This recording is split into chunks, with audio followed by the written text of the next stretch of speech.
President, pinagdidiwang natin ang Teachers Day tuwing Setyembre at Oktubre lamang. Pero dahil sa inyo, sir, dahil ginagawa niyo po ang lahat at nilagay niyo po ang mga guro sa gitna ng inyong puso, sa gitna ng inyong administrasyon, parang araw-araw ay Teachers Day na po sa atin, sa ilalim po ng inyong administrasyon. Kaya maraming salamat. Ipakita natin ang ating pasasalamat, mga mahal na guro, sa ating leader na nagmamahal at ang #1 supporter po ng Department of Education. Ladies and gentlemen, buong galak ko pong ipinapakilala ang minamahal nating Pangulo ng Republika ng Pilipinas, His Excellency Ferdinand Bongbong Marcos Jr.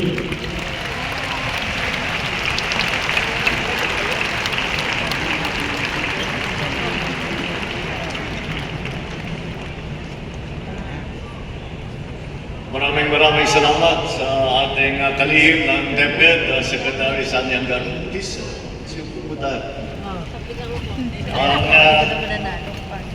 Patiin ko lang ang ating mga host, ang ating Lone District Representative ng Pasay City, Congressman Antonino Calixto, at yung ibang mga membro ng House of Representatives na nandito, ang Chairman of the Metro Manila League of Mayors, San Juan City Mayor Francis Zamora, and our often perpetual host, Mayor Emmy Calixto Lubiano of Pasay City. At palagay ko yung program ninyo nagkakamali dahil nakalagay ito na Congress of Honor. Hindi po akong guest of honor dito. Ang guest of honor dito, kayong mga guro na nagsasabi dito araw-araw.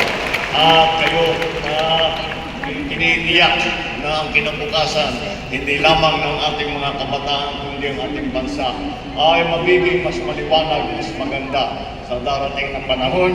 Ang ating mga hardworking teachers from Regions 1, 2, 3, 4, 5, and CAR na nandito ngayon. National Teachers Day. Happy National Teachers Day to you all.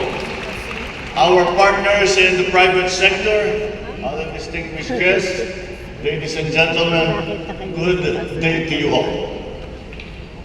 In every classroom across the Philippines, from the busiest city to the furthest, most isolated barrio, teachers impart far more than just knowledge. You shape lives. You mold values. And in return, you learn patience, courage, and hope from the very children that you guide. The truth is not distant to me. My wife, First Lady Lisa, has been teaching in law school for more than 2 decades now. My own mother, before she even finished college, was already spending her time as a high school teacher when she was still in Tacloban. And also, my grandmother, Doña Josefa Edelin Marcos, also devoted herself to the classroom, guiding young minds with the same grace, compassion, and I will add, but stricto rin. Kagaya kayo mga guro, mga maestra, stricto rin yung lola ko. But this is that kind of determination to make our children better, make them well trained, that now is a quality that is imparted to all our teachers and to which we are very respectful, grateful, and appreciative.